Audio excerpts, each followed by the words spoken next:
Au sommaire de Bouge la France ce soir, la grande dispute de l'Europe à propos de la crise. La crise, justement, on en parlera pour savoir s'il y a des coupables, justement, à ce marasme.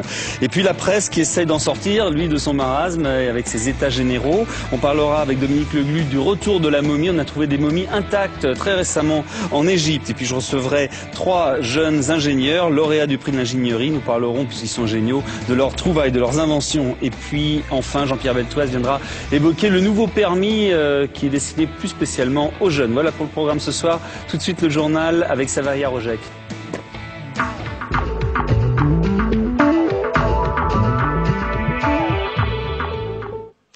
Bonsoir et bienvenue dans ce journal. 22 milliards pour aider les PME. L'Elysée veut frapper vite et fort. Cette enveloppe doit prévenir les risques d'assèchement du crédit en raison de la crise. Une crise qui divise les Européens. Paris et Berlin s'affrontent sur l'idée d'un plan de soutien. Plus grave encore, l'Irlande a décidé de faire cavalier seul face aux difficultés. Nicolas Béard. Français et Allemands sont au moins d'accord sur une chose, il faut sortir de la crise, mais c'est la méthode qui fait débat. Selon certaines sources, la France proposait la création d'un fonds de soutien aux banques européennes, estimé à 300 milliards d'euros, une option rejetée par l'Allemagne, une initiative démentie depuis. Je crois que miser sur une division franco-allemande en matière économique et financière, alors que la France et l'Allemagne représentent presque 50% du PIB de la zone euro, ce serait une erreur. Vous verrez qu'il y aura un accord parce que les intérêts sont communs. Samedi, Nicolas Sarkozy réunit à Paris un mini-sommet, une réunion où sont conviés les dirigeants des 4 pays européens membres du G8, l'Allemagne, l'Angleterre, l'Italie et la France. Le président français appelle de ses vœux une concertation et une action commune des États membres de l'UE face à la crise. Car l'Irlande sème un peu plus la confusion en garantissant, seule, les dépôts de ses banques, soit 400 milliards d'euros. Une attitude loin d'être coopérative. Si on donne le sentiment aux opinions publiques européennes, allemandes, françaises, mais autres, que chacun pour soi, ça va pas aller. Les gens auront encore un peu plus peur. Si par contre, on trouve une solution européenne autour de la France et l'Allemagne, des pays de l'euro, en plus de ça, à ce moment-là, ça peut rassurer les opinions publiques et on a bien besoin en ce moment de rassurer les opinions publiques. Les Pays-Bas ont relancé aujourd'hui l'idée de fonds de sauvetage bancaire, mais nationaux cette fois est plus commun. Jean-Claude Trichet, le président de la BCE, n'envisage pas un plan Paulson européen. Une chose est sûre, la riposte de l'Europe face à la crise reste à construire. Voilà, et Jean-Claude Trichet justement parle ce soir de période d'incertitude exceptionnelle. Le patron de la Banque Centrale Européenne a maintenu le principal taux directeur. Une décision qui ne rassure pas les marchés. Les bourses européennes ont clôturé ce soir en forte baisse. Et puis Eric Woerth déclare ce soir qu'on ne peut faire fi des critères de Maastricht. Les règles de l'Union sur les déficits doivent être respectées. Jean-Marc Rouillon retourne en prison. Décision du juge après les propos de l'ancien leader d'Action Directe dans les médias. Il était en semi-liberté depuis décembre 2007. Nicolas Sarkozy au chevet de la presse. Le chef de l'État a lancé aujourd'hui les États généraux de la presse. Objectif, sortir les journaux de la crise. La gratuité, c'est la mort, a lancé le président.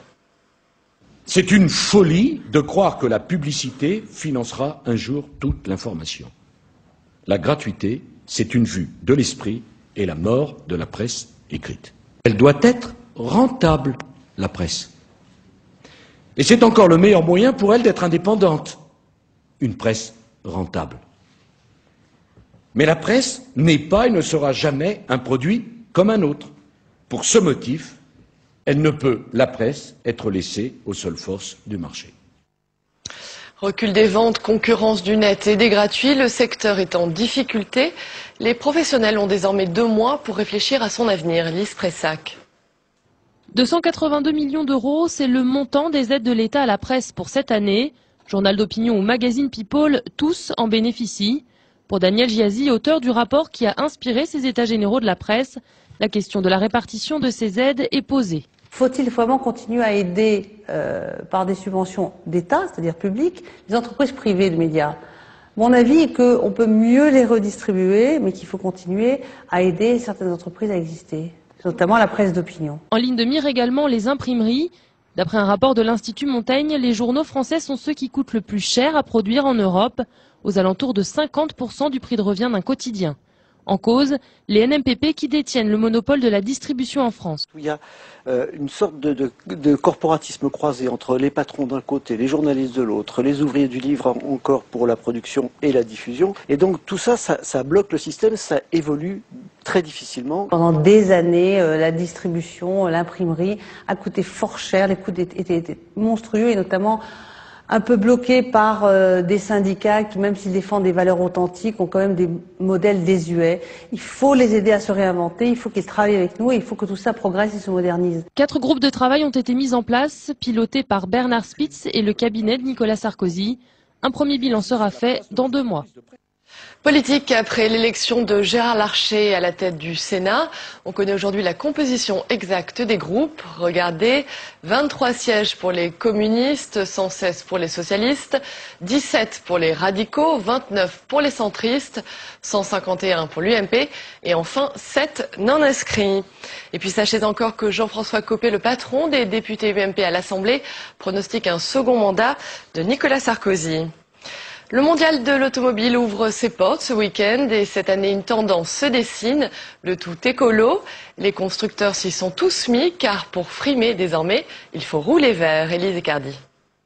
Et oui, cette année, pour être branché, il faut être écolo, fini les gros cylindres qui polluent, même chez BMW, on l'a bien compris. Ici, nous avons un très bon exemple de cette petite voiture qui consomme peu, qui est une série 1 BMW. Et qui est équipé d'un 4 cylindres diesel qui développe 177 chevaux et consomme 4,8 litres au 100 km. Ça c'est chic. Et ça c'est très chic, surtout dans la salle livrée blanche. Avec la crise du carburant et la mise en place du bonus écologique, les constructeurs mettent le paquet sur la basse consommation. Peugeot lance la Prologue, moteur hybride, confort et sécurité en plus. Je dirais pas que c'est une voiture pour frimeurs, mais c'est une voiture qui est vraiment dans la tendance, dans l'aspiration des clients. C'est une voiture qui est respectueuse de l'environnement, respectueuse des autres, elle n'est pas agressive du tout.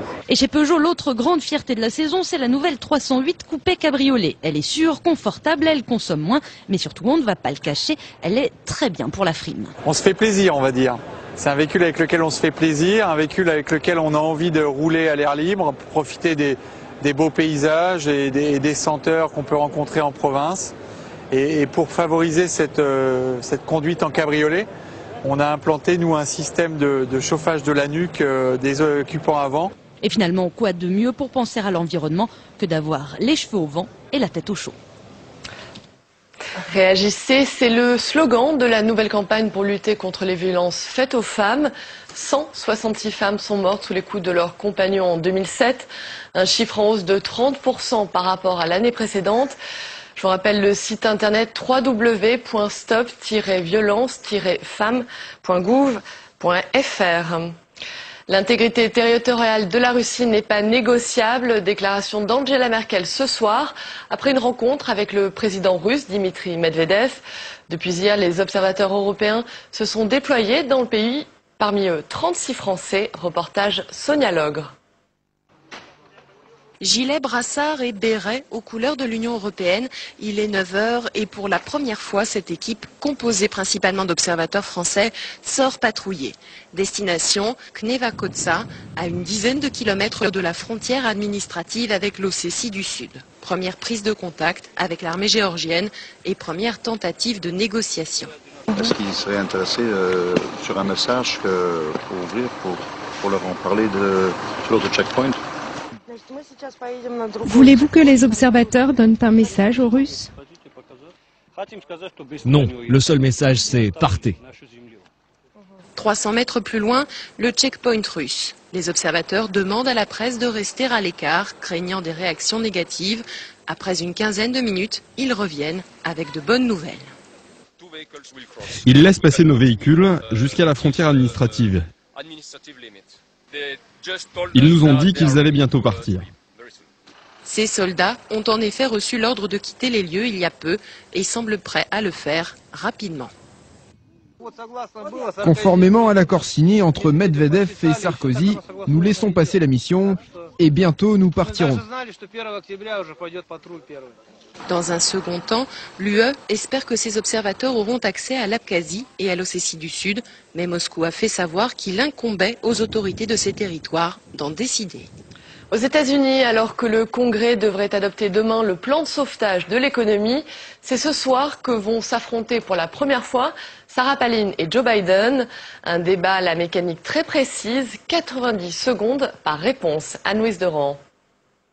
Joe Biden et Sarah Palin vont devoir montrer qu'ils sont à la hauteur du poste. Mais les projecteurs sont surtout braqués sur la protégée de John McCain. La gouverneure de l'Alaska est moins expérimentée que le démocrate. D'habitude, ses interventions sont donc cadrées au millimètre près, mais ce soir, elle ne pourra pas compter sur l'équipe du candidat républicain. Quand elle s'exprime, ce sont des discours qui sont écrits à l'avance par le staff de John McCain. Tout est prévisible, alors que là, maintenant, ça va être la première fois où elle va être vraiment en débat, où elle va devoir répondre à des questions qui ne sont pas préparées à l'avance. Mais Joe Biden, malgré sa plus grande expérience, n'est pas non plus à l'abri d'un dérapage. Il est connu pour faire des gaffes, donc c'est un gaffeur et donc ça risque d'être là la difficulté. Il va falloir qu'il soit très fin, à la fois pour ne pas commettre de gaffes et en même temps pour ne pas être trop condescendant à l'égard de Sarah Palin. Président de la Commission des Affaires étrangères, son poste en fait un atout de taille, car la politique internationale, c'est justement le point faible de Sarah Palin, un enjeu important du débat. Lorsque les États-Unis prennent une décision, cela a forcément des conséquences tout à fait importantes sur la marche du monde. On a pu le constater en Irak, on le voit au Moyen-Orient, on le voit en Afghanistan. Du coup, Sarah Palin a suivi des cours de rattrapage comme sa rencontre il y a un mois à New York avec Hamid Karzai. Cela sera-t-il suffisant? En tout cas, ce soir pour John McCain, c'est qui tout double. En baisse dans les sondages, il mise tout sur la performance de sa colistière pour battre Barack Obama. Voilà, et vous pourrez suivre cette nuit en direct sur notre antenne le débat à partir de 3 h du matin. C'est la fin de ce journal. Tout de suite, vous retrouvez Bouge la France, présenté par Pierre Sled.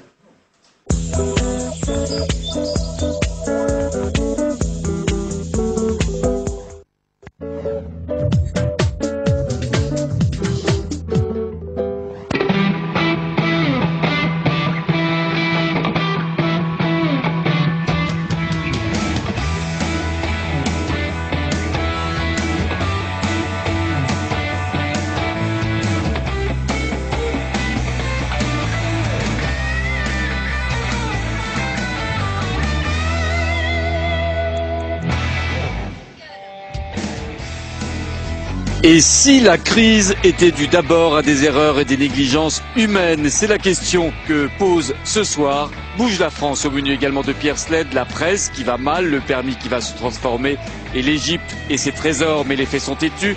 La crise financière divise ce soir encore les Européens. Les grandes manœuvres se poursuivent. Sur le plateau de Bouge la France, notre chroniqueur Jean-Louis Gombaud. Bonsoir Jean-Louis, bonsoir Pierre. à tous. On va commencer comme tous les jours pour parler un petit peu de la crise, ça faisait longtemps. Alors là, l'Europe se dispute en ce moment, parce qu'évidemment, en Europe, on essaie de trouver des solutions. Le problème, c'est que tout le monde n'est pas d'accord sur la façon dont on va trouver la solution et quelle solution adopter. Alors, il faut resituer ça dans le contexte, c'est qu'on est à la veille d'une réunion, enfin dans 2 jours, des États européens du G8, et c'est à Paris. Et là, il y a une bisbille, on va dire, franco-allemande sur l'opportunité ou pas de créer un fonds européen de sauvetage. Et ça chauffe, hein. On dira que c'est un malentendu peut-être aussi. Donc les pays qui sont invités par Nicolas Sarkozy à Paris samedi, c'est l'Italie, l'Allemagne, la France et le Royaume-Uni. Et on va discuter évidemment d'une solution européenne. Alors, là où le bisbille, comme vous avez dit, commence avec l'Allemagne, c'est pour 2 raisons. D'abord, cette réunion. Réponse européenne. Visiblement, ça n'a pas, les Allemands viendront bien entendu, mais ça n'a pas eu lieu de leur satisfaire. Et d'autant plus que Madame Lagarde, dans une interview qu'elle a donnée avant-hier à un quotidien allemand, a dit qu'il faudrait créer un fonds européen. Puis le bruit a couru derrière, après l'interview, qu'elle aurait dit aux journalistes que ce fonds pourrait être doté de 300 milliards d'euros. Les Allemands ont dit, mais on veut nous entraîner sur un terrain sur lesquels nous ne sommes pas préparés, nous ne voulons pas aller. Et tout de suite, ils ont dit, est-ce que cette réunion de samedi, c'est pas pour nous présenter une sorte de fonds européen? Alors, les Français ont reculé, l'Élysée a dit, mais non, il n'est plus question du tout de fonds européens, et surtout pas de 300 milliards d'euros, ce qui semble avoir tranquillisé les Allemands. Mais donc, il y a bien une conception qui semble se dessiner, une conception où on va trouver une solution globale entre nous et puis une conception où les Allemands disent,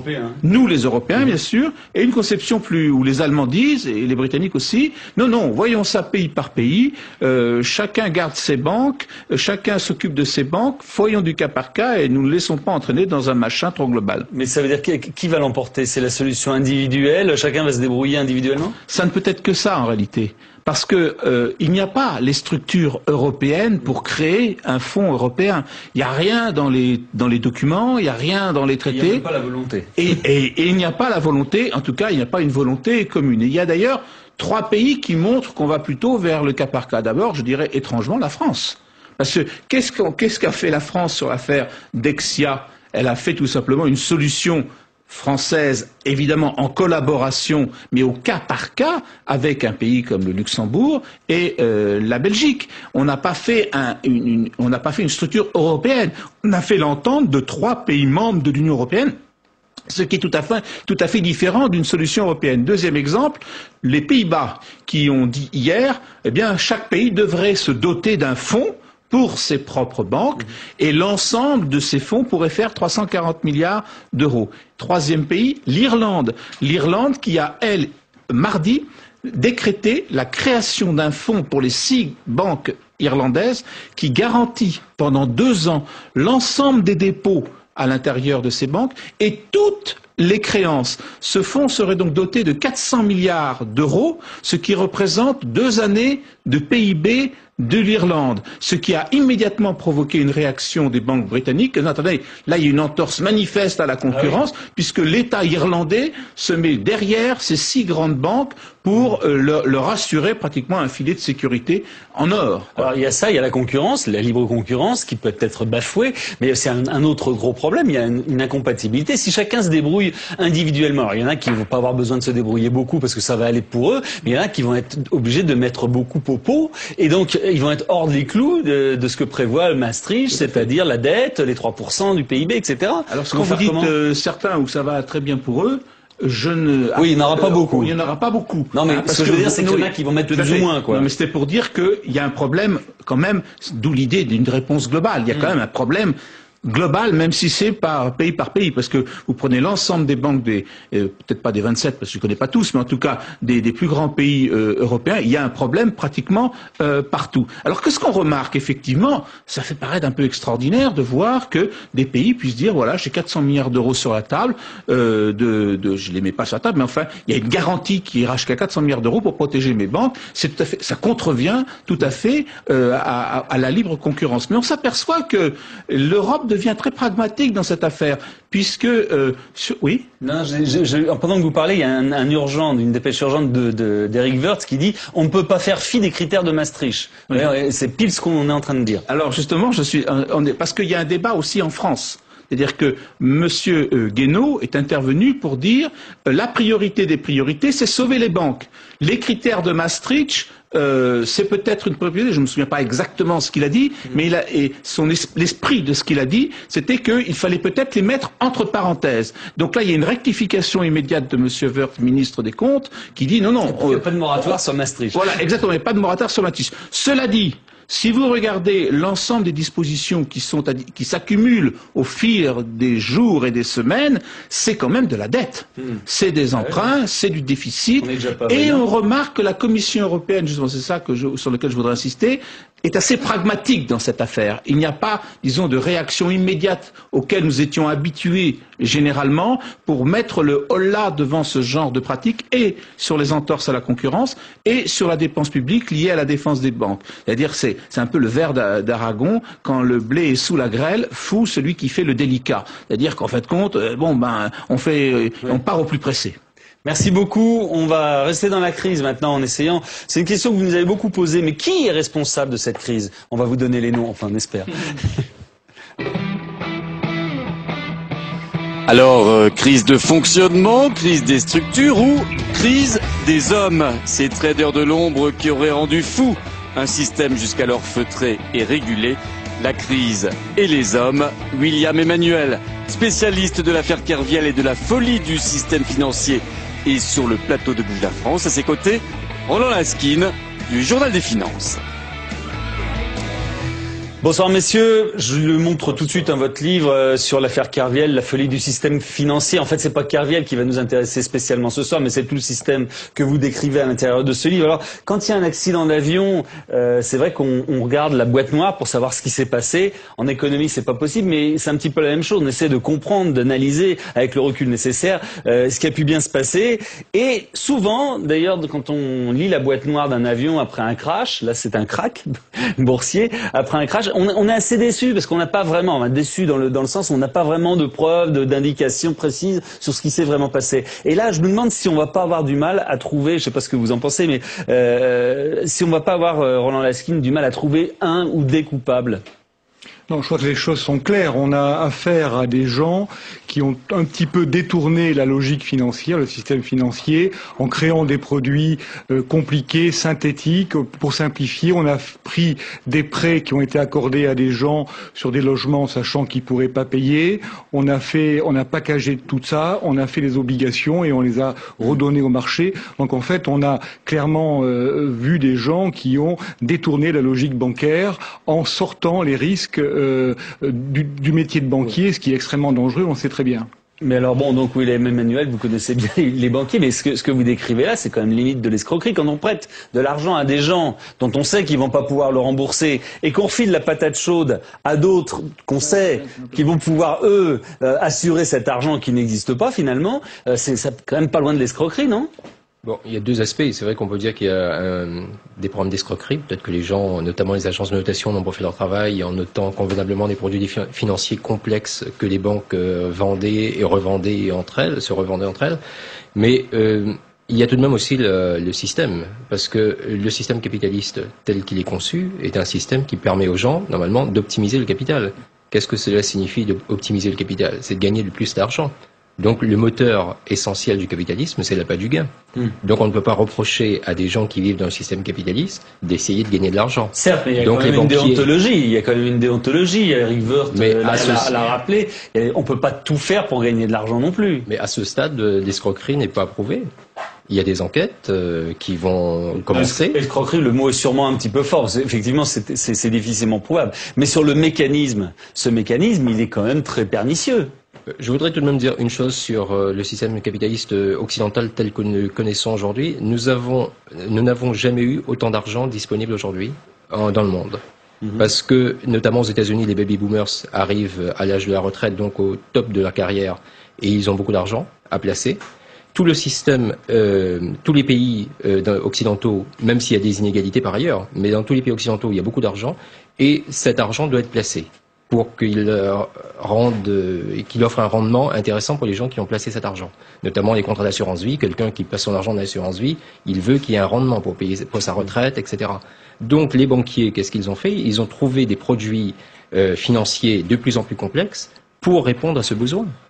Pour ce qui est de l'Europe, est-ce que aussi il n'y a pas un problème de croissance en Europe et les banques sont obligées d'aller chercher de l'argent ailleurs sur d'autres produits dont vous parlez?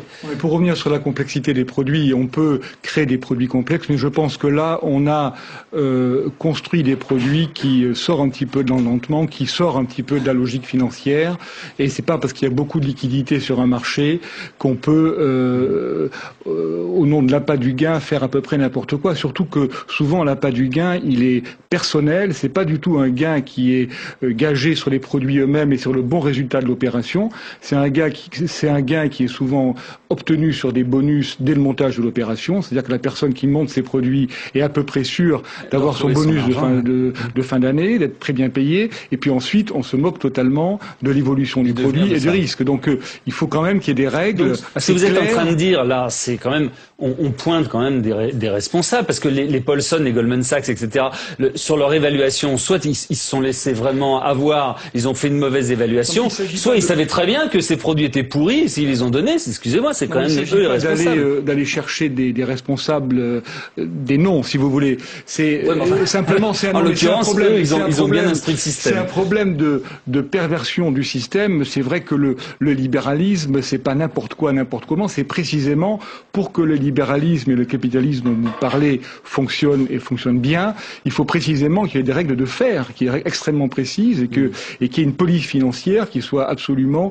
présente et qui soit vraiment, qui ait des règles extrêmement strictes et qui fasse peur aux intervenants. Autrement, si on a un libéralisme sans règles, on arrive à faire n'importe quoi. Il va falloir changer de système. Est-ce que ces gens-là ont en quelque sorte inoculé un virus au monde entier avec leurs produits qui tenaient pas debout? Est-ce que finalement c'est moins grave ça que de vendre du lait frelaté? Je sais pas. Je me garderai de faire une comparaison. Il y a tout de même un dicton boursier qui dit que les arbres ne montent pas jusqu'au ciel. Et en fait, ce qu'on peut reprocher aux opérateurs des marchés et des banques ces derniers mois et ces dernières années, c'est d'avoir pensé que les arbres pouvaient monter jusqu'au ciel. Donc, moi, pour l'instant, il ne semble pas que les gens soient sortis du cadre réglementaire ou législatif ou pénal. Pour l'instant, les gens qui sont dans les banques comme Goldman Sachs, les banques d'affaires américaines, Merrill Lynch, etc., leur job c'était d'essayer de gagner le maximum d'argent.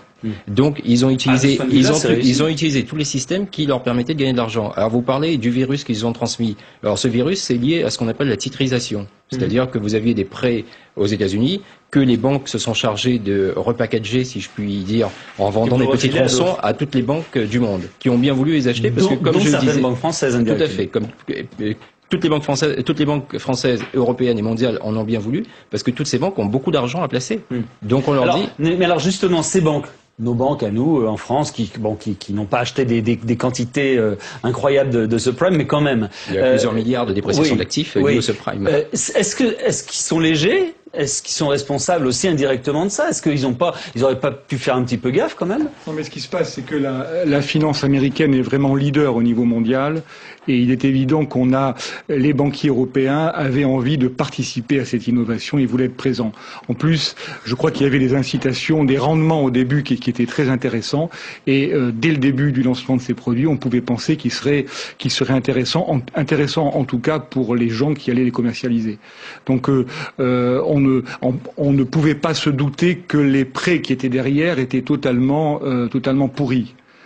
Donc c'est pour ça qu'il ne faut pas parler d'escroquerie. On est dans la légalité, mais on est vraiment dans la limite. Voilà, on est vraiment dans la limite de ce qu'on peut faire sur un marché financier pour s'assurer que ça fonctionne bien. Nicolas Sarkozy disait le jour à Toulon, c'était pas le travail des banques, ce n'est pas leur rôle de spéculer.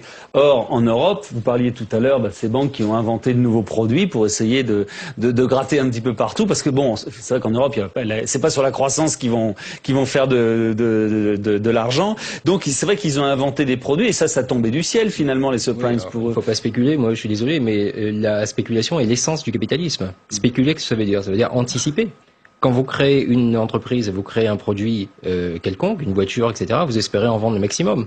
Donc vous allez voir vos banquiers en demandant de l'argent pour créer une usine. Et si vous créez une usine, vous investissez des milliards dans une usine, c'est parce que vous pensez que vous allez gagner de l'argent en vendant des voitures. Donc c'est l'essence même du capitalisme. Donc là, on spécule ensuite sur les produits financiers. Je suis désolé, mais ça, c'est quelque chose qui est assez naturel dans un système capitaliste tel qu'on le connaît aujourd'hui. Les États ont une part de responsabilité lorsque, par exemple, les États-Unis et même la France, on l'a vu avec Dexia et la Belgique et la Hollande, en renflouant les entreprises, les banques, les assurances qui sont en faillite.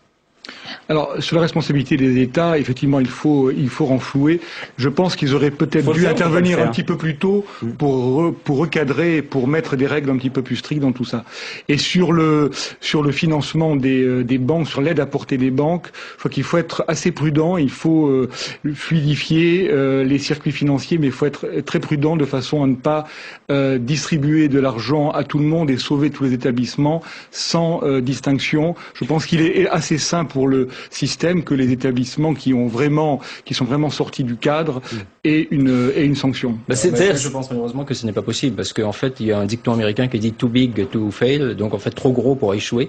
pour faire faillite. Et en fait, on ne peut pas permettre aujourd'hui à une grande banque internationale de faire faillite. Parce qu'on risque ce qu'on appelle une crise systémique. C'est vrai. Et donc, c'est tout le système financier mondial. Sur l'ensemble du système. Mais en même temps, c'est vrai que c'est révoltant quand on voit des gens qui tentent donc des coups, qui ne les réussissent pas, de façon privée, et que après, ce sont les États et donc nous qui sommes obligés d'aller les sauver, alors que, voilà. C'est pas seulement moral, mais il faut mesurer les conséquences économiques de ce que cela signifie. D'accord. Est-ce qu'il faut laisser faire le système? On est dans un système, et le système capitaliste est comme ça. Il y a pas un capitalisme, il y a eu plusieurs capitalismes de suite.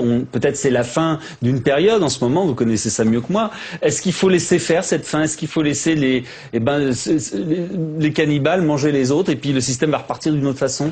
Non, mais il faut encadrer, parce qu'on a des banques qui ont des dépôts, des déposants, donc il est évident qu'il faut encadrer, mais je crois qu'il faut faire attention à pas sauver tout le monde sans aucune distinction. Je crois qu'il faut vraiment essayer s'il y a des banques qui se sont mal conduites, je pense qu'elles doivent être sanctionnées, et pourquoi pas par un dépôt de bilan, quitte ensuite à essayer de garantir les déposants ensuite, mais je pense qu'il faut quand même que ces banques et une sanction financière. Enfin, quand on sur les marchés financiers on fait une erreur, on se trompe, on perd de l'argent.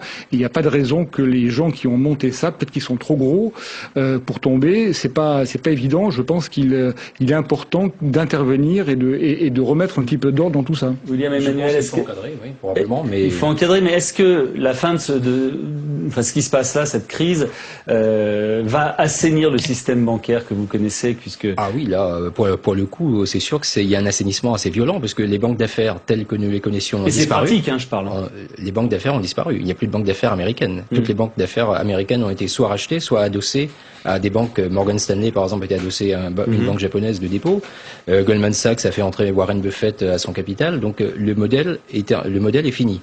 Donc maintenant, on redécouvre un instrument qui existait avant, qui est une banque généraliste, qui sert aussi bien des citoyens que des entreprises, que des marchés. Et donc là, pour le coup, ça devrait tout de même assainir le système. Très bien, merci beaucoup, messieurs. On va parler de la presse maintenant, qui, elle, a du mal à sortir aussi de son marasme. La presse, oui, la presse qui va mal, la presse écrite et son climat bien morose. Les états généraux de la presse lancés aujourd'hui par Nicolas Sarkozy n'auront que quelques mois pour trouver les réformes nécessaires à la survie de vos journaux face à Internet et aux quotidiens gratuits. L'heure est à l'urgence. Patrick Evenot est professeur d'histoire de la presse. Il répond ce soir aux questions de Pierre Sled. Bonsoir Patrick Evenot. Bonsoir Pierre. Je montre votre livre, La presse quotidienne nationale, fin de partie ou renouveau. C'est toute la question en fait de ces états généraux. Alors ça va être dur de résumer ça en 10 minutes, mais j'ai entendu le président de la République qui dit on peut pas, la presse ne doit pas compter seulement sur la pub. Et en même temps, on a vu que dernièrement, pour la presse quotidienne, justement c'était la pub qui venait donner un petit peu d'air parce que là il y avait un accroissement de la pub par rapport aux autres années. Oui, la publicité reste un des fondamentaux au niveau des recettes de la presse. C'est sûr que depuis la pub, depuis Émile de Girardin, on dirait 1836, la fondation de la presse à grand tirage et pour le grand public, la publicité est un appoint. Mais la publicité ne vient que s'il y a des lecteurs, parce que les annonceurs sont pas complètement idiots. Ils deviennent que quand il y a des gens qui lisent les journaux. Si personne ne lit les journaux... C'est même indexé sur le nombre. Voilà, c'est indexé sur le nombre, la qualité, etc. Voilà. Enfin, bref. Donc la publicité, bien sûr, c'est très utile, mais il faut des lecteurs. Il faut d'abord...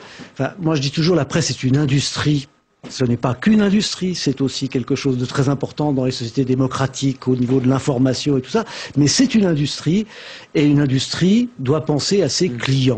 Oui, et puis elle doit quand même aussi penser à ses fondements également, parce qu'en France, on a dans le système de fabrication d'un journal, on est, je crois, l'un des plus chers d'Europe. On est une exception française dans ce genre, et ça fait des années qu'on dit ça. Est-ce qu'on parlait de système qui s'effondre et qui doit repartir autrement? Est-ce que là vraiment, on doit se séparer de ce système-là, et comment? Je crois que les états généraux de la presse, c'est pas seulement voulu par le président Sarkozy, c'est aussi voulu par les patrons de presse. C'est Jean-François Kahn de Marianne, Laurent Geoffrin de Libération, Patrick Le Yarrick de l'Humanité, qui ont demandé les états généraux de la presse au départ, qui disaient il faut faire quelque chose, on ne peut plus durer comme ça parce que sinon les journaux vont mourir les uns après les autres. Bon, or, les journaux, effectivement, sont tout à fait fondamentaux pour l'espace démocratique, pour la vie en société, pour les rapports entre les gens, parce que ce sont des fournisseurs de liens sociaux, pas seulement d'informations politiques, comme on dit souvent, mais aussi de discussions, de liens sociaux. Quand on n'aura plus de journaux, de quoi parlera-t-on? De ce qu'on a vu dans la journée, mais voilà, ça pose un vrai problème. Donc il faut s'ouvrir sur les autres, et c'est vraiment le lien démocratique qui est là. Et si les journaux disparaissent, eh bien, ça va être un vrai problème, pas seulement pour la démocratie. On voit que, par exemple, il y a eu un rapport fait par l'OMC il y a 2-3 ans qui montrait que les journaux permettaient d'améliorer la fluidité dans les systèmes économiques, parce que en donnant, c'est la liaison avec ce qu'on disait tout à l'heure sur la presse, ce que vous disiez tout à l'heure sur la crise financière. Bon, ça permet d'informer les citoyens, d'informer les consommateurs, de faire tourner. Bon, alors voilà. Ouais. Bon, alors le problème industriel de la presse, c'est un des problèmes. Problème de l'industrie, fabrication du journal, qui coûte trop cher en France, distribution du journal. C'est 60% d'un quotidien. Oui, en gros, entre la fabrication, diffusion, c'est bon. Il reste pas assez pour faire l'essentiel du journal, qui est quand même le contenu rédactionnel, la maquette, la mise en page, etc. Enfin, faire quelque chose d'attrayant, et intelligent, et adapté à son lecteur, et tout ce qu'on veut. Bon.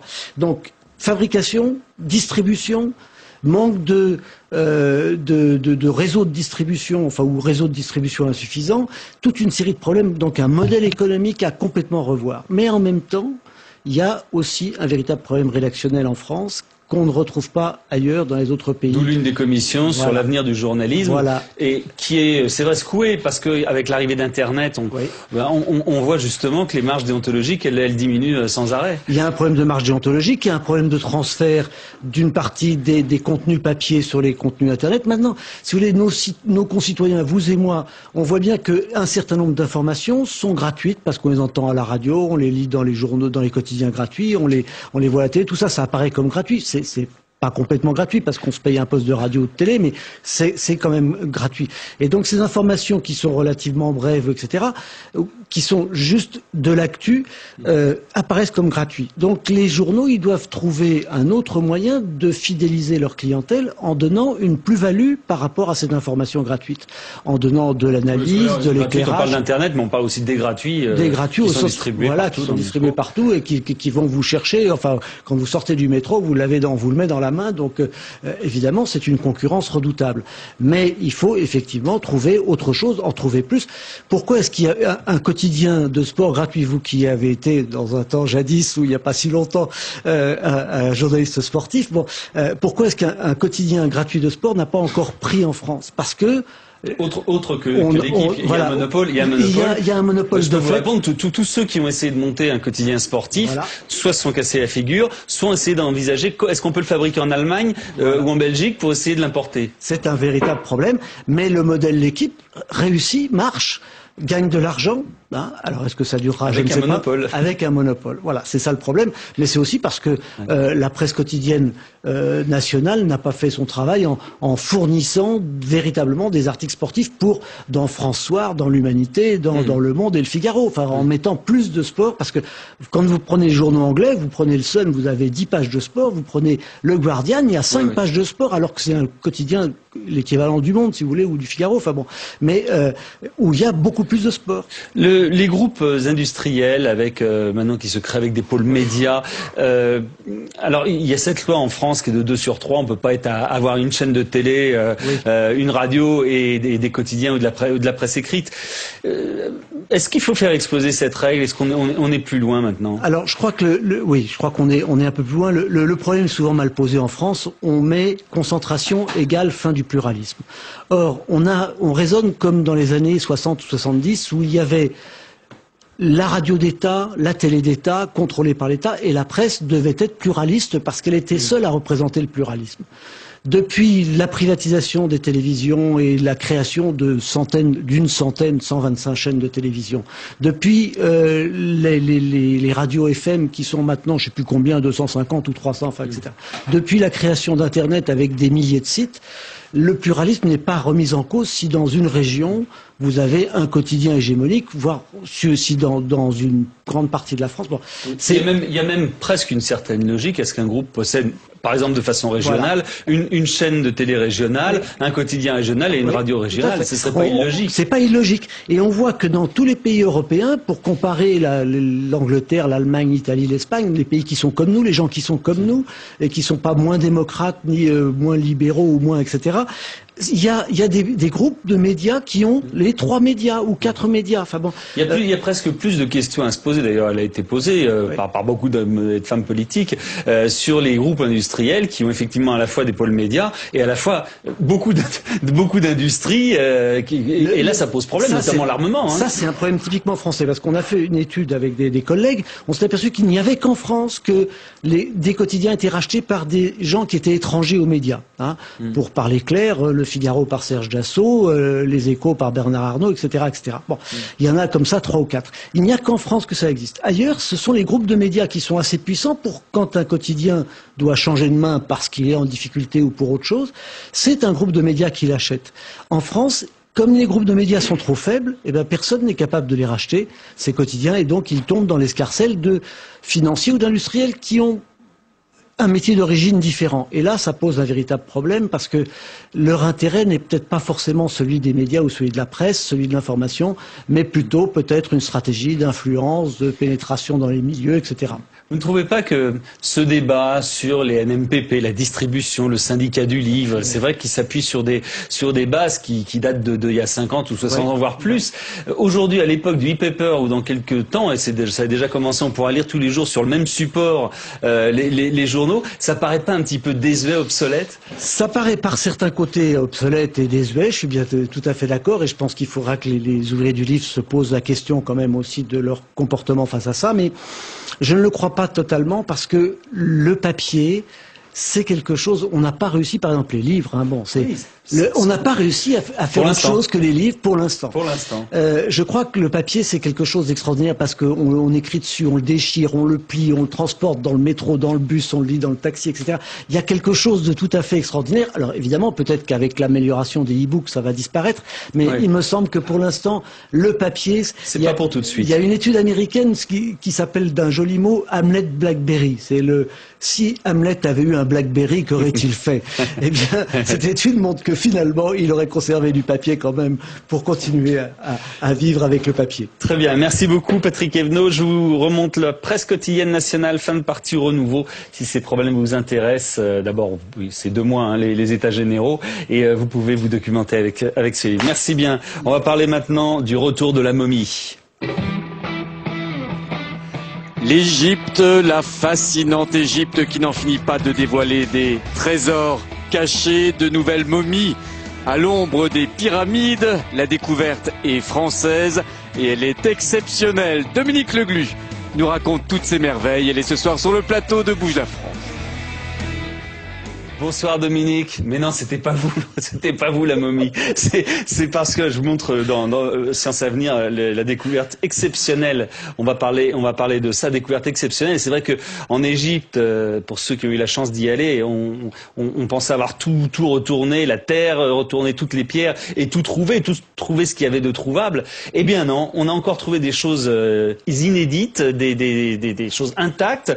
Alors, à l'heure où on vit, est-ce que c'est du bol ou est-ce que c'est grâce aux nouvelles technologies? Ah ben, c'est pas du bol, hein. C'est de la persévérance parce que Christiane Ziegler, qui était à la tête de cette mission du Louvre à Saqqara, ça fait des années qu'elle est là. Elle a commencé à travailler en 91. Elle a trouvé d'ailleurs quelque chose d'exceptionnel, un mastaba, un immense tombeau qui contenait une chapelle qui se trouve au Louvre depuis le début du XXe siècle. Ça avait été emporté, offert par l'Égypte à l'époque. On ne savait pas où c'était. Elle creuse, elle fouille, elle mène son équipe dans cette zone, Saqqara, où il y a la plus ancienne pyramide d'Égypte. Et en creusant à 10 mètres, elle a trouvé des tombes inviolées 3 tombes inviolées. C'est ça qui est extraordinaire, parce que on pensait que ça n'existait plus, quoi. C'est oui. soit détruit, c'est Toutankhamon et Howard Carter, et là vous avez beaucoup de chance, soit vous persévérez et vous trouvez des choses, alors il faut être précis, assez récentes, 2500 ans. C'est-à-dire que c'est la fin de la grande civilisation égyptienne, quoi, en gros. Basse époque, période de dite grecque, et mais ça fait rêver quand même, parce que ce que vous trouvez, ce sont des momies avec encore leurs bandelettes, des sarcophages avec des peintures. Le retour de la momie. Oui, des peintures Qu'est-ce qu'elles nous apprennent alors, ces choses-là? Qu'est-ce que ça nous apprend de plus Alors, ce que ça apprend, quand vous trouvez quelque chose d'intact, c'est justement, par exemple, comment on a disposé toutes ces choses. Alors ces choses, c'est quoi? C'est les sarcophages, mais c'est aussi des petites statuettes. Et ces petites statuettes, qu'est-ce qu'elles vous racontent? Elles vous racontent quel dieu était adoré à cette époque-là. En l'occurrence, il a un nom un petit peu compliqué, celui que Christian Ziegler a retrouvé, Ptah, Sokar, Osiris. C'est en quelque sorte une divinité qui en concentre 3 autres. Osiris, le dieu des morts, Ptah, c'est aussi un dieu des artisans, et Sokar, c'est un dieu funéraire du coin. Et voilà, vous trouvez ça.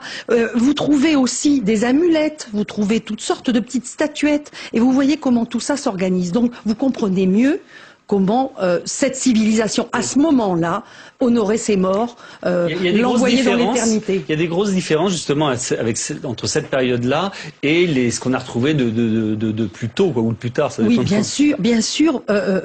En l'occurrence, ces tombes-là, c'est des tombes dans une nécropole absolument gigantesque, et ce n'est pas la tombe d'un grand pharaon. Vous vous doutez que si on trouvait Ramsès II, et que ça soit non pillé, Cléopâtre, alors là, ça serait vraiment extraordinaire. Mais il faut penser aussi à d'autres choses. Par exemple, la muséologie.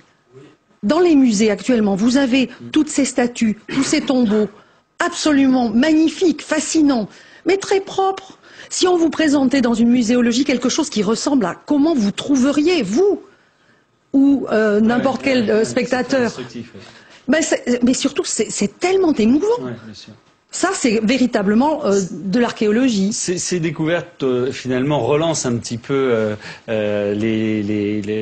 l'histoire, parce que ça faisait un moment qu'on ne trouvait plus rien en Égypte de neuf, d'intact, etc. Est-ce que là, maintenant, ça veut dire que, justement, on peut reprendre espoir, on va encore trouver des choses Il est certain qu'on va trouver d'autres choses. Mais ce qu'il faut voir, c'est quand on a fait une découverte comme ça, c'est pas terminé dans l'instant. Christian Ziegler dit qu'elle va passer 3 ans à analyser tous ces objets qu'elle a trouvés pour en tirer une publication, et on pourra peut-être en reparler. Très bien, dans 3 ans. Merci beaucoup. Eh bien, on va maintenant accueillir 3 jeunes génies. Ce sont des inventeurs, des ingénieurs qui ont reçu un prix aujourd'hui. Ils vont nous en parler. Ingénieur, une profession toute faite de technique, de savoir, de rêve et d'invention. Ils sont 3 sur le plateau de Pierre Sled et sont lauréats du prix Syntec Ingénierie 2008. Leur nom, David Colomar, Benjamin Nenig et Ousmane Eric Diawara. Tous 3 combinent avec talent technique, écologie et culture. Ils sont ce soir les 3 invités de Pierre Sled. Prix de l'ingénierie du futur, ça, moi j'avoue que je suis chapeau bas, messieurs. Bonsoir. Parce que vous êtes jeunes, vous avez quel âge? 23 ans. Voilà, 24. 23 ans. Donc vous avez été récompensé, lauréat de ce prix de l'ingénierie du futur. Comment on peut découvrir des choses à cet âge-là? Comment on peut découvrir des choses? Je pense qu'à l'école, on nous apprend à attiser notre curiosité, et puis avec ce qu'on nous apprend à l'école, on est amené à mener des projets où on fait des découvertes, et puis je pense que c'est la vocation de l'ingénieur. Il est là pour trouver des choses, ça c'est sûr, et les faire fonctionner. Est-ce que ce sont vous allez nous détailler un petit peu ce que vous avez trouvé, mais sur le principe général, est-ce que c'est destiné, ce que vous avez trouvé, ce que vous avez exploité, c'est destiné à être exploité justement de façon industrielle? Oui, alors bien sûr, je pense. Je crois que donc ce qui nous a soutenu, donc Syntec Ingénierie, donc qui est une fédération professionnelle, est très attachée donc au soutien de l'ingénierie. Et ce qui est très intéressant justement, c'est que ce sont tous trois des projets qui ont un grand avenir dans le domaine de l'ingénierie et qui mettent en valeur l'ingénierie. Et je crois que l'ingénierie, qui est un domaine de forte croissance pour la France, représente dans ces temps de crise dont vous avez parlé tout à l'heure une solution très intéressante. Très bien. En plus, ça veut dire que l'ingénierie du futur, ça veut dire que dans le futur, vous allez être blindé avec ce que vous avez trouvé. Si vous vendez vos projets et que c'est exploité. Avec un peu de chance, oui, ce serait la finalité donc, de notre projet. C'est sûr que quand on commence un projet comme ça, on s'attend tout de suite à finir quelque part, à ce que notre projet nous amène à quelque part à quelque chose de plus intéressant, à travailler avec des entreprises, aussi à léguer notre projet aux futurs étudiants. Pour faire progresser la science et pour faire progresser l'industrie également. Alors, vous allez nous expliquer, puisqu'on regarde vos merveilleux prix là, qui vous ont été attribués aujourd'hui même, d'ailleurs.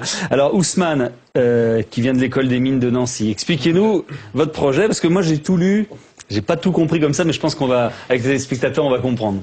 Nous, en fait, notre projet, il part d'un constat. Je pense l'ensemble de nos projets, c'est un peu la même chose. C'est que on va être amené à manquer d'énergie fossile et on est aussi de plus en plus voilà, tout à fait, le développement durable et tout. Donc en fait notre projet c'est à l'échelle d'un village, donc le village de Koumana qui se situe en Guinée. C'est en fait la mise en place d'une filière huile végétale pure. Donc alors qu'est-ce que c'est? En fait c'est cultiver une plante oléagineuse qu'on appelle la pourguère. Qu'on trouve là-bas? Voilà, en fait c'est une plante qui a l'avantage d'avoir de très faibles besoins en eau. Donc voilà, donc en fait l'intérêt c'est que ça remplace pas les cultures vivrières. Donc on ne plante pas la pourguère à la place de blé ou de mil. Et donc avec les graines qu'on récolte, on les presse et avec l'huile qu'on a. Et alors votre invention, elle se situe où? Enfin, vous, votre travail, ça a été sur quoi? C'est de la façon dont on traite cette graine?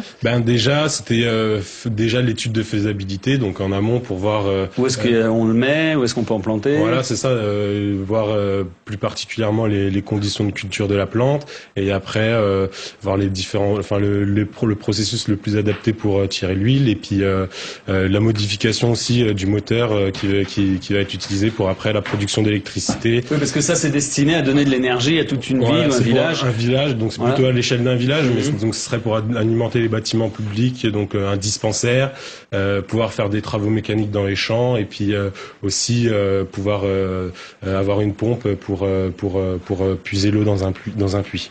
Vous avez passé beaucoup de temps là-bas alors du coup? Alors moi j'y suis pas allé personnellement, mais donc là j'ai parlé plus particulièrement d'Abdoulaye Bari qui. Oui, parce que c'est des binômes en fait, les prix. Voilà, c'est des binômes ou des trinômes. Mais je sais que Benjamin a fait un projet avec plus de monde, mais donc c'est Abdoulaye qui est sur place en Guinée et qui est toujours et donc qui essaie de mettre en place le projet. Donc c'est un projet qui est dans sa phase de réalisation. Et si ça marche? Si ça marche, tout ce que vous avez prévu, ça fonctionne bien, le village il est éclairé pour peu de frais, et est-ce que ce sera commercial? Alors si ça marche déjà, il faudrait qu'on continue d'avoir un peu de financement parce que il y a quand même un coût, surtout dans la phase expérimentale. L'objectif, c'est d'avoir un projet qui soit réplicable dans différents villages d'Afrique subsaharienne ou dans des villages où il y a de tels climats. Benjamin, pareil de Nancy. Alors, mise au point d'un type de microalgue capable d'absorber le CO2. Moi, je n'aurais pas pensé personnellement. Ça a l'air compliqué, mais ça ne l'est pas du tout. Donc, avec une équipe d'étudiants de l'école des mines de Nancy, dont Ousmane fait partie, et un collègue Nicolas de l'école de l'Estine, donc de l'école à laquelle j'appartiens.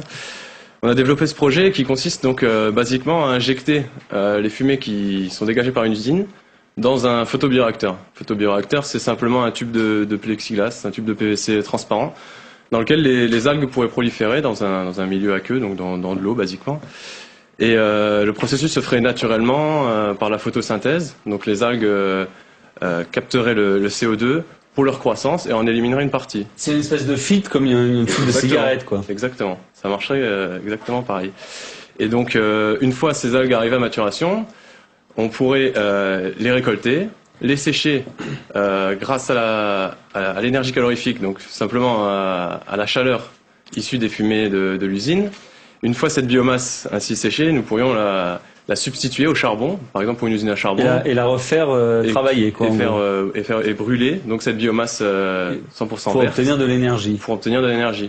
En fait, votre travail, il est sur deux parties. Il y a à la fois l'aspect filtre, donc évidemment, c'est mieux que les fumées s'échappent pas dans la nature. Donc il y a le traitement des fumées. Et deuxième partie, utilisation de ça pour faire de l'énergie, quoi. Voilà. Donc ça réduirait les coûts, bien évidemment, à l'achat pour l'entreprise, à l'achat du charbon. Donc c'est ça qui intéresse le plus les entreprises, j'imagine. C'est l'aspect que derrière, ils ont une énergie pas chère. C'est vrai. Mais bon, en ce moment, avec toute cette polémique autour de l'environnement, le côté vert de ce projet, donc c'est pas seulement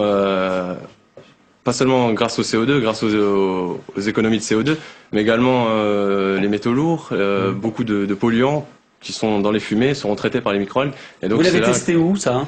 Nous l'avons pas testé actuellement. Ce processus marche déjà aux États-Unis. Il y a des études qui ont été faites également au Brésil et en Israël. Donc le processus marche, on en est sûr. Et maintenant, il nous faut un financement. Ben voilà, ce soir vous avez trouvé ça maintenant. J'espère. Alors David Colomar. Alors lui, un Lyonnais, pas tous de Nancy, un Lyonnais. Expliquez-nous ces capteurs solaires thermiques. Oui, alors même deux Lyonnais, puisqu'il y avait donc aussi Claire Labouré qui a travaillé sur ce projet avec moi. Il s'agit d'un projet de station-service productrice d'hydrogène.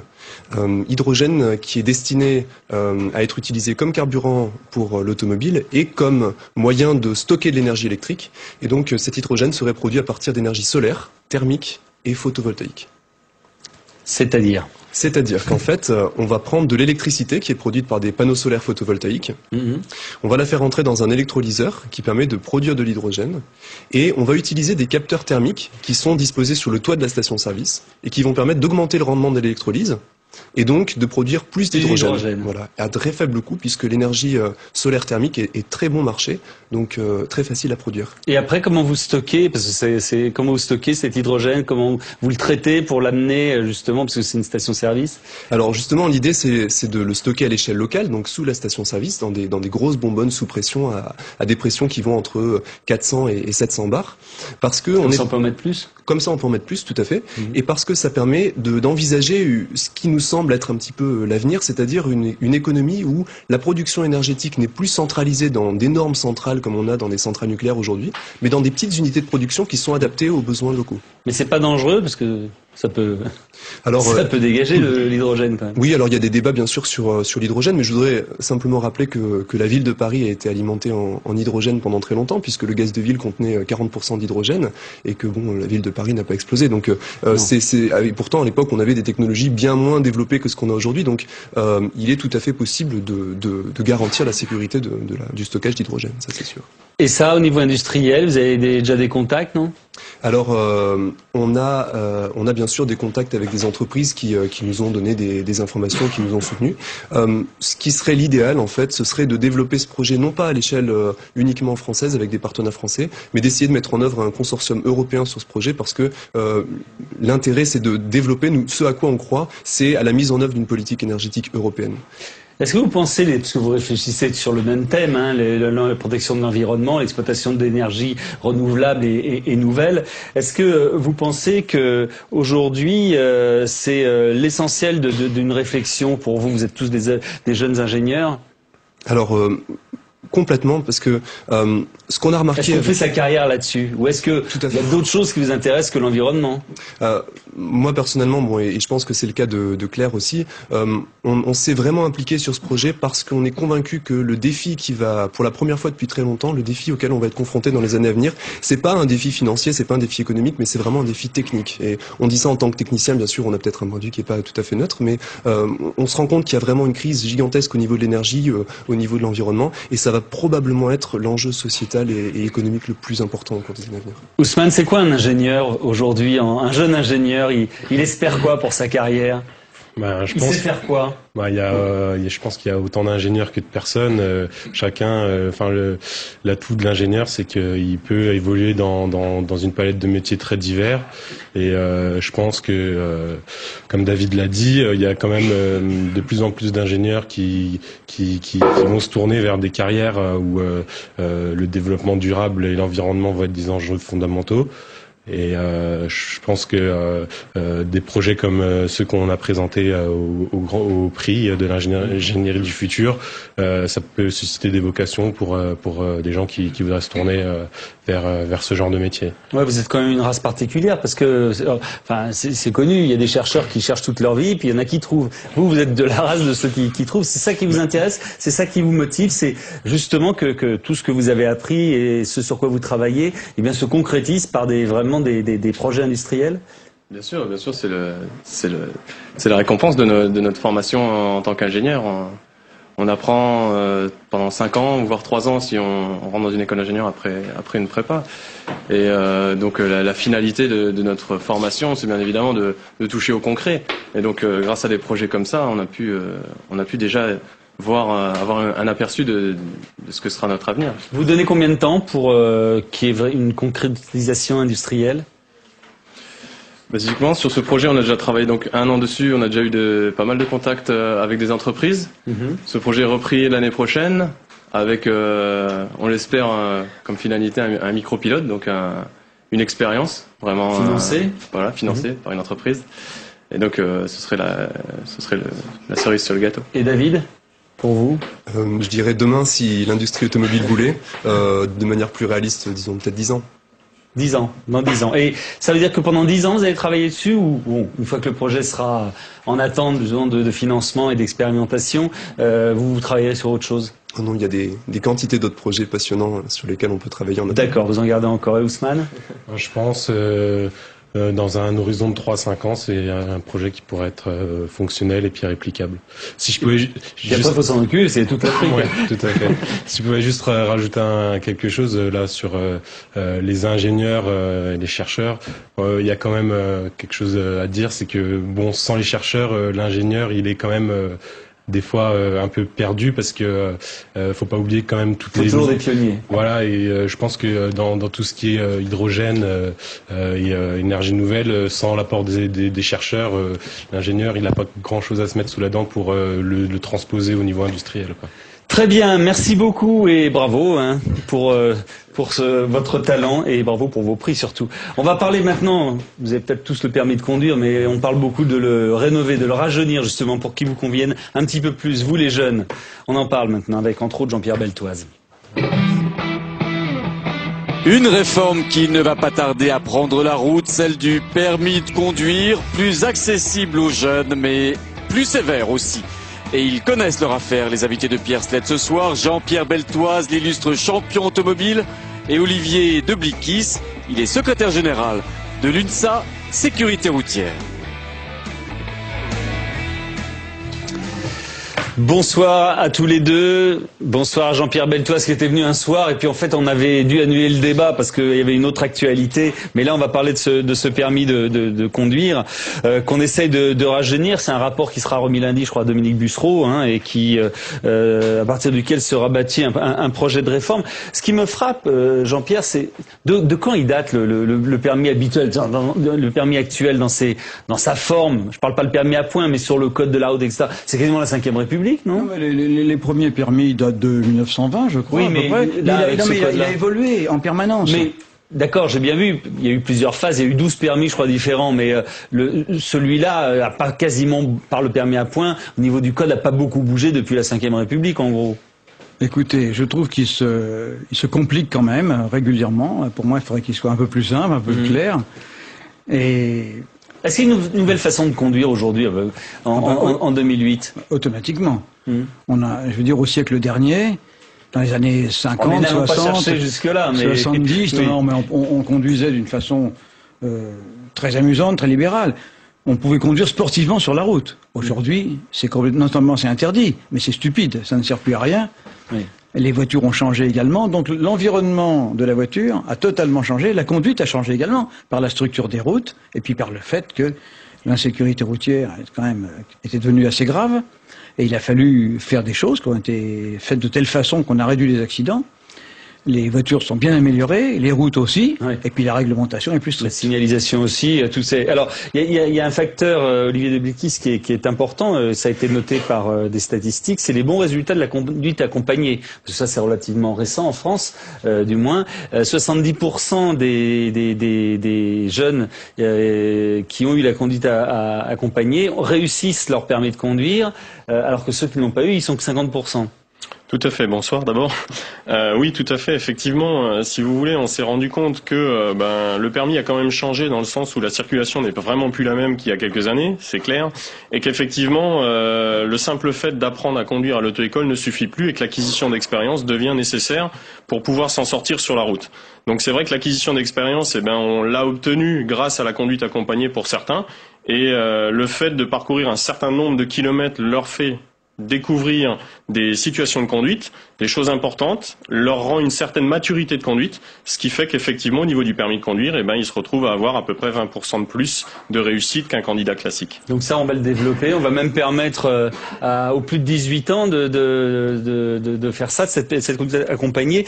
Il y a plusieurs points dans ce projet de réforme. Il y a la piqûre de rappel, le passage post-permis, je sais pas, c'est 6 mois plus tard, on demande aux jeunes conducteurs de passer un examen pour leur remettre un petit peu d'aplomb parce qu'ils prennent de l'assurance et puis ils ont souvent des accidents à cette époque-là. Effectivement, et puis le gros problème, c'est quand les conducteurs prennent de l'assurance. Et on sait qu'ils prennent une certaine assurance au bout de quelques mois. Alors ceci dit, la jeunesse, elle est enthousiaste. Et donc il y a un gros problème. Ça a toujours été comme ça. Ça a toujours été comme ça. Donc il y a un gros problème de départ, qui est réglé par certaines réglementations, comme un droit à 6 points au lieu de 12 points de permis. Mais il y a un gros travail à faire, effectivement, sur les jeunes, pour les préparer à conduire, avec peut-être des piqûres de rappel au moment où ils viennent dangereux, ce qui va très vite, mais en tout cas par une information, et une information suffisante pour les rendre prudents. Parce que le gros problème de la jeunesse, c'est quand on est jeune, on croit tout savoir. On est sûr de soi, on n'écoute pas. Et puis mais finalement... ça c'était vrai avant. Est-ce qu'aujourd'hui, comme ça, sur ce que vous sentez, est-ce que vous avez l'impression que les jeunes qui commencent, qui débutent dans la conduite, ils sont plus doués que votre génération, la mienne? Moi je crois, d'après ce que je sais par mes amis des auto-écoles, qu'en fait, quand on était jeune enfin, vous êtes un mauvais exemple. À mon époque, on voulait passer son permis de conduire. Aujourd'hui, il y a beaucoup d'enfants, finalement, on les pousse à aller passer leur permis de conduire. Donc il n'y a pas le même plaisir à aller passer son permis de conduire. Puis c'est peut-être plus compliqué aujourd'hui. C'est pour ça qu'on essaye de mettre en place 160 nouveaux inspecteurs, parce que c'est vrai que pour passer le permis de conduire, c'est quand même mission impossible aujourd'hui. Ça prend du temps et de l'argent d'ailleurs. Mais disons que là où je rejoins M. Baltois, c'est qu'effectivement, il y a quelques années, on avait des jeunes qui avaient vraiment envie d'avoir leur permis de conduire pour conduire. Maintenant, le permis de conduire, c'est devenu une nécessité pour tout le monde. Pas seulement les jeunes, c'est une nécessité pour l'emploi. Donc c'est vrai qu'on a des jeunes qui sont motivés par un permis de conduire, mais d'une manière différente. Et c'est vrai que la motivation à la conduite est importante dans les résultats. On est régulièrement obligé de les pousser, de les intéresser à acquérir un certain niveau. Parce que eux, ce qu'ils cherchent en priorité, c'est d'avoir simplement le titre qui leur permet de circuler en toute légalité. Donc si vous voulez, c'est vrai que c'est assez difficile d'inculquer aux jeunes une compréhension de l'insécurité routière, une certaine maturité de conduite, parce que c'est pas du tout ce qu'ils viennent chercher à l'heure actuelle, en tout cas pour une partie d'entre eux. Donc c'est vrai qu'on est obligé de travailler sur ce sujet. Il y a un thème très touchy, j'aimerais bien avoir votre avis, Jean-Pierre Beltois, c'est l'interdiction pour les jeunes de conduire la nuit. Évidemment, c'est discriminatoire, etc. Mais vous parliez de cet enthousiasme de la jeunesse. Qu'est-ce que vous en pensez, vous, de cette interdiction ? C'est une future réforme, ça. Voilà. Moi, écoutez, franchement, je vais vous dire, ça me paraît très bien. Pourquoi ça me paraît très bien ? Parce que je crois que la sécurité routière, il faut la traiter au cas par cas, en fonction des statistiques. Or, d'abord, c'est vrai que les jeunes, la nuit, ils ont tendance à sortir, à s'amuser, donc peut-être à boire un petit peu. Ils ont après, malheureusement, un peu éméchés, ils vont aller peut-être frimer auprès de leurs copains ou de leurs copines, et c'est pour ça qu'il y a tant d'accidents. Donc il faut traiter au cas par cas, jusqu'à temps, comme le disait mon ami à gauche, jusqu'à temps qu'on ait une certaine maturité de conduite. Car ce qui manque, c'est la maturité de conduite. Une fois qu'on a une certaine expérience, qu'on a compris les dangers, on devient beaucoup plus raisonnable. Ça se fait avec le temps, et ça se fera peut-être aussi Donc si on en parle avec des véritables contrôles post-permis qui seront nécessaires, peut-être pas, enfin, je veux dire, dans un premier temps auprès de tout le monde, mais ensuite peut-être auprès de ceux qui sont des récidivistes. Oui, qui ont eu des accidents, qui ont perdu des points. Exactement, parce que c'est qu'ils ont mal compris, il faut leur faire comprendre, mais pour le bien de tout le monde. C'est un drame sur la route quand il y a un mort ou un blessé grave. Ouais. Olivier de Bliquis, cette potentialité de interdire les jeunes de conduire la nuit? Alors j'aimerais revenir sur ces propos effectivement parce que si vous voulez, dans la concertation actuelle, ce qu'il faut bien comprendre c'est que nous avons à peu près 40 intervenants autour de la table. Donc quand vous avez 40 intervenants, vous avez beaucoup d'idées qui fusent. C'est une des idées qui a fusé au début des concertations mais qui a très vite été abandonnée. Donc parce si vous voulez, parce que les filles ont râlé, parce qu'elles disent nous on est sérieuses et non, c'est pas les filles, mais si vous voulez, c'est vrai que c'est assez discriminatoire. Dire on a un permis de conduire, mais avec des restrictions, c'est pas simple à mettre en place, c'est pas simple à contrôler. Et si vous voulez, nous ce qu'on essaye, c'est de responsabiliser les jeunes, mais pas seulement de les responsabiliser la journée ou la nuit. Il faut qu'ils soient responsables tout le temps. Et cette responsabilité, il faut qu'elle soit inculquée dès le plus jeune âge dans un continuum éducatif. Et c'est surtout ça qu'on cherche à créer, c'est un continuum vraiment sécuritaire. Il y avait bien ça à un moment donné sur les jeunes conducteurs qui n'avaient pas le droit de dépasser le 90. On posait un autocollant. C'est discriminatoire si on va par là, ça aussi. Bien sûr. Mais on peut pas faire autrement que d'être discriminatoire. Dans mon idée. Et c'est pas pour donner des pénalités à certains. C'est simplement pour dire, voilà, dans quel cas, dans certains cas d'âge ou de circulation, il y a du danger incontrôlé ou du danger beaucoup trop grand. Donc il faut limiter ce danger là où il est et ne pas pénaliser toute la population à cause de certains excès. C'est-à-dire que l'idée ce serait... Alors ça c'est complètement abandonné l'histoire de conduire la nuit? Complètement, si vous voulez, ça a fait partie des discussions. Donc forcément le gouvernement va en entendre parler. Les décisions ne nous incombent pas à nous, groupe de travail. Les décisions incombent... Vous pouvez proposer ou pas. Voilà. Vous allez quand même le proposer. Je pense effectivement que l'administration va en parler. Et l'idée ce serait par exemple d'empêcher les jeunes conducteurs pendant 6 mois ou 1 an, le temps d'acquérir une certaine maturité dont vous parliez, de pouvoir conduire la nuit. L'idée ce serait pas, pendant 2 ou 3 ans quand même. J'espère que non, parce que c'est vrai que là, ça commence à faire long pour eux, sinon. Alors, autre actualité, Jean-Pierre Beltoise, dont je voulais parler, c'est effectivement ce fameux Grand Prix français, ce fameux circuit. Alors, le Manicourt n'accueillera plus le Grand Prix de France, et il y a plusieurs candidats, et vous faites partie d'une des candidatures. C'est dans le nord de Paris, dans le nord de Paris. Dans le nord de Paris. 15 km au nord de Paris. C'est à 15 km au nord de Paris. Qu'est-ce que vous pouvez nous dire sur pourquoi vous avez vos chances? Je pense qu'on a parfaitement nos chances, parce que ça s'inscrit justement dans le contexte dont on vient de parler. C'est-à-dire que c'est non seulement un endroit dans lequel il y aura l'organisation d'un Grand Prix de Formule 1, mais c'est un lieu où il y aura, pendant toute la semaine, de la formation à la sécurité routière, du défoulement, parce que les jeunes qui ont envie d'aller trop vite, il faut qu'ils puissent se défouler quelque part pour rouler raisonnablement sur la route. Après, le circuit Carole, actuellement... on sait qu'il doit être déplacé. On ne sait pas où le mettre. Nous, on va l'accepter dans notre stade. Ça va être également un complexe sportif, c'est-à-dire multisport. Ceux qui manquent, on ne peut pas organiser des championnats de hand, de volley, parce qu'il n'y a pas de salle, parce qu'il n'y a pas d'espace. Et ça, c'est dans la continuité, là où on est, du stade. C'est vrai que c'est un truc qu'on n'a jamais su faire en France. Du stade de Saint-Denis. Oui. Et donc là, il y a la véritable opportunité. Et en ce qui concerne le Grand Prix, là, on a des atouts. On est entre Roissy et le Bourget. On n'est pas loin de Beauvais. On est, au point de vue hôtellerie, on est tout près de Paris. Les autres candidats sont quand même relativement loin de Paris pour aller coucher. Et puis on est tout près de la zone de Chantilly, la Morlaix, Senlis, où il y a beaucoup de beaux hôtels libres dans le moment de l'organisation du Grand Prix, ce qui est important. Le circuit, il sera où? Il sera à la hauteur de Écouen, Villiers-le-Bel. Mais avec des pistes qui seront aménagées uniquement pour le Grand Prix de F1, ou ce seront des pistes, des rues qui seront rebaptisées Ce ne seront pas des rues, ce seront des routes. Ou des routes. Comme un circuit.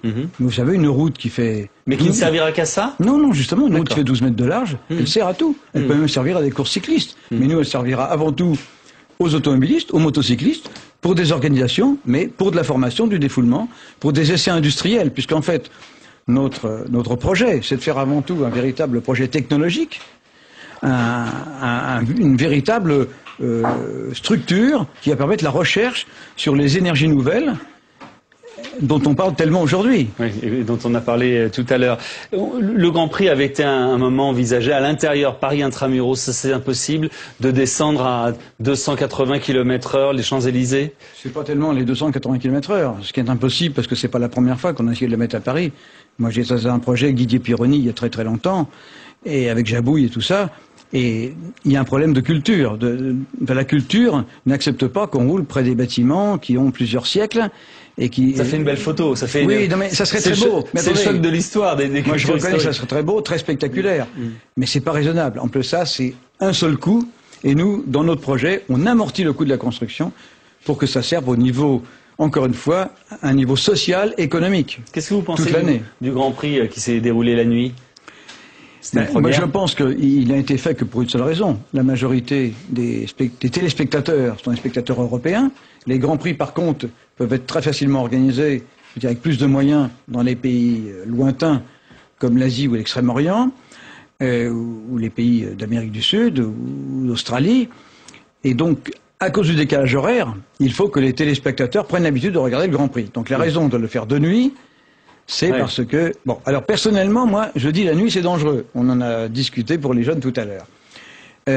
Par contre, aujourd'hui, c'est vrai que les structures de voitures sont tellement solides, les circuits sont quand même bien améliorés au niveau de la sécurité. Ouais, et puis, le danger que j'ai connu moi à mon époque dans les courses de nuit existe beaucoup moins.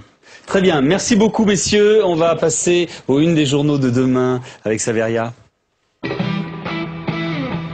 Et une presse encore bien morose aux couleurs de ces temps de crise, les couleurs de l'automne. Dans vos quotidiens de demain, Saveria Rojek, tout de suite, elle les a lus, vos quotidiens. Elle est dans le Bouge la France, ce soir.